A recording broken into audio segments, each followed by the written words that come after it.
Let's get on board then. Vijay Bhambani, who's author and CEO at BSPL India. Also joining us is Renisha Chinani. She's commodity analyst at Edelweiss.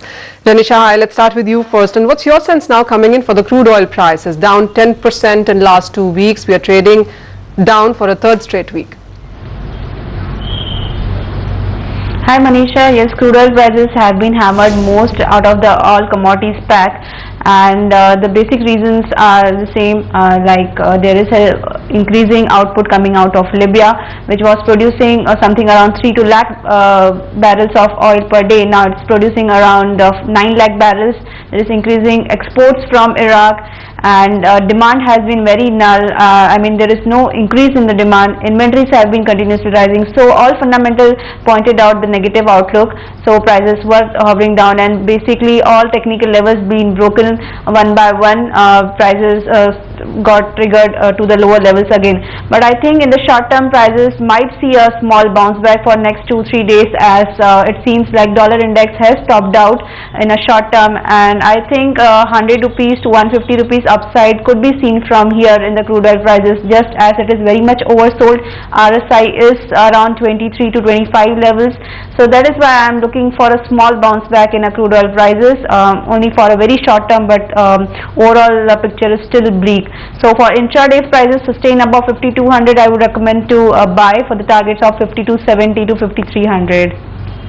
Vijay, what is your sense? The fundamentals are still weak. This could be a technical rebound. I'm sure you're going to say that. But the Fitch report says that the Brent is headed at $80 a barrel. Manisha, I maintain my view that it's a pro-cyclical market.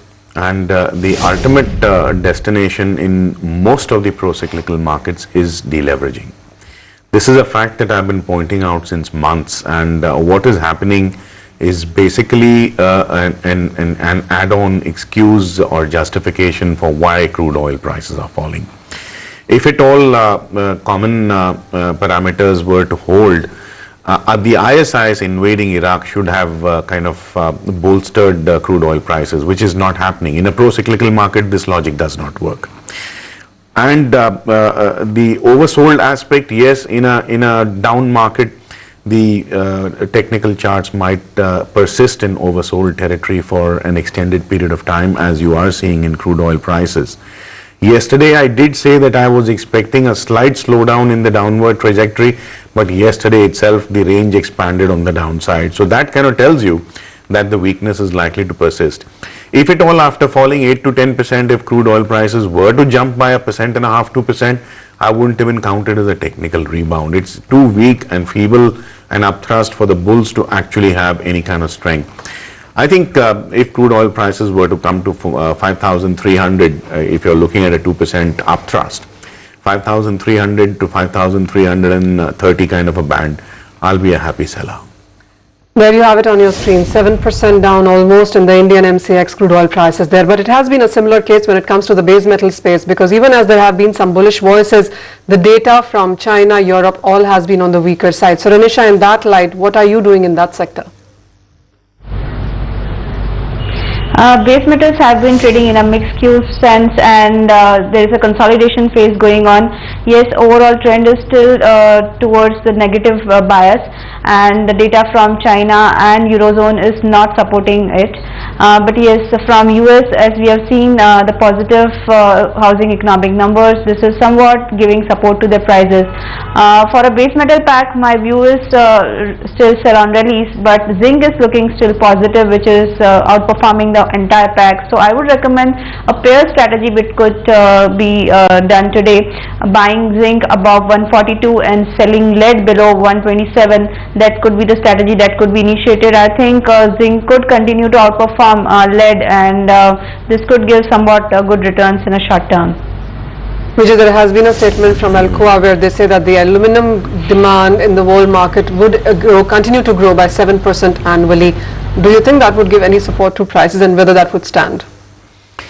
Manisha, for me as a commodity trader to go out there and buy an industrial metal, which I have been persistently advocating staying away from at least since the second or third week of December 2013, there would have to be a breakout above a previous significant high or a swing high with rising volumes and open interest expansion. Unless a previous swing top is overcome fairly forcefully, I don't want to go out there and become a pioneer on the buy side.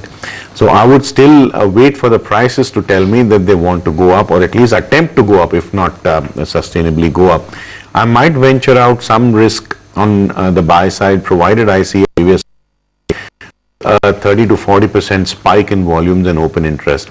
Unless this basic filtered condition is met, I'm not buying any base metal at all whatsoever. Renisha, how would you look at the gold and silver prices? Today hasn't been a strong day, but on a weekly basis, we did see make some gains.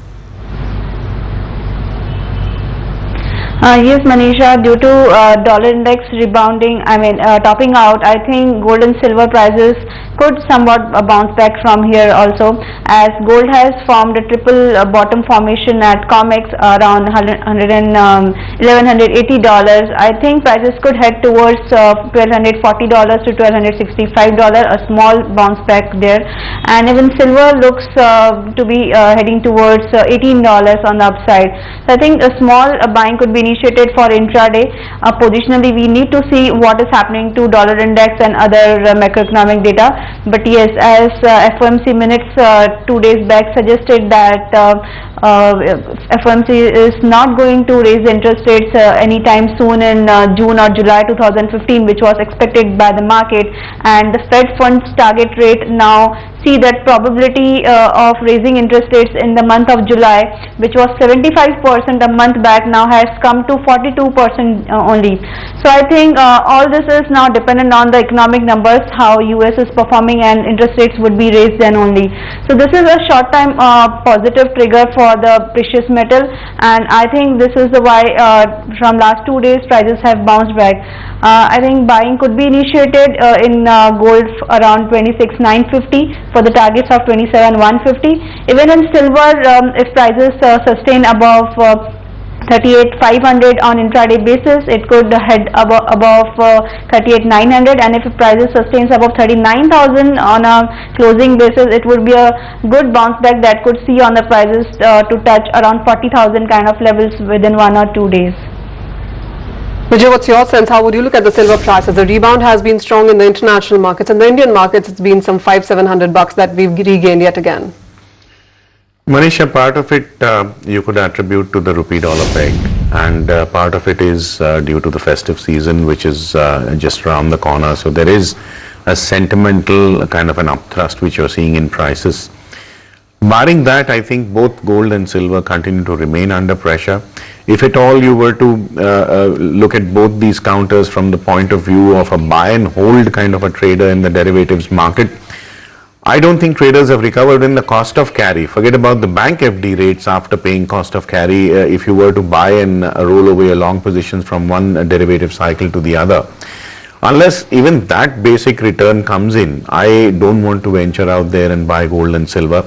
If at all we talk about levels, if gold was to pull back, there is a probability that 27,400 might be tested. If silver goes up from here, maybe 14 to 1700 rupee rally might just occur from here.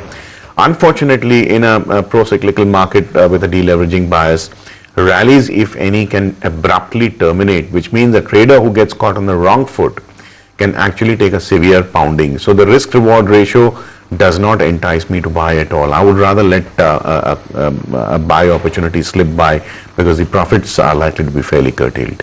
All right, so even as we have seen a rebound today and in this week in many of these commodities, but remember the sell-off has been much strong, and that hasn't done any improvement on fundamentals or technicals as well. With that, Renisha, we will let you go. Thank you so much for joining us on this leg of the show, and with that, let's go for a break. When we come back, we will talk about the agro commodities and the strategies therein.